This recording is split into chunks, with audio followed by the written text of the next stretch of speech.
Epic and Kendall College of Art and Design brings you Accessibility Design Beyond the Task Towards a Philosophy. Presented by design professional, neurodiversity advocate, and accessible design advisor Gene Hanks.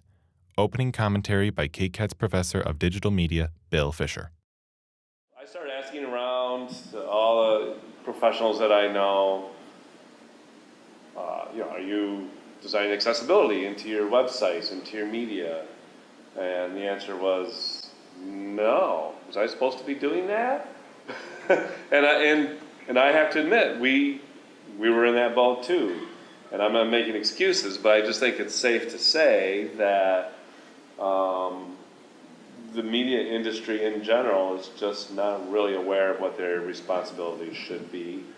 And we have, as you know, you're working on it right now, we do public-facing media here, and we put it out there. So we have committed also to creating accessible media. So I called Jean, I like to call her Conscience. No. I said, okay, what is it? I don't know. I mean, I can read the rules and the regulations, and there's like testers, you can test the media, but I knew there must be more to it than that, and for sure there is. And I think that what Jean has helped me to understand that first you have to have a philosophy of accessibility, of accessible design, before you can get to the business of I think that's really well put. And that's what Jean's going to talk to you about today.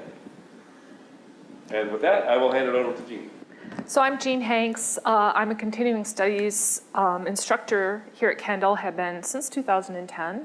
But I've also been a visiting artist last semester, which I'm very grateful to have the ability to talk about things that are of particular interest to me, and hopefully I'm giving some good perspective that adds to your curriculum.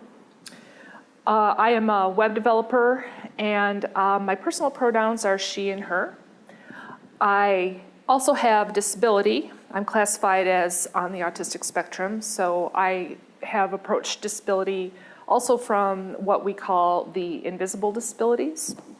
And I also have some, it's not to the level of what we classify as disability medically or in the law, but I have some movement impairments that I use to inform my own understanding of access for myself and others, and adapting products and environments for my own use, which has a term, niche construction. And so I like to talk about that. I started life as a graphic designer and started when the web didn't exist. So I've kind of grown up with the industry, and it's still exciting as the day I started, because every day there's new ways to get information into people's hands, which is where I want to start today. Next part 2, Accessibility. Credits: Videography, Ashley Kalin. Audio capture, Mike Dollar. Editing, Mallory Hygas. Narrator, Ian Middleton.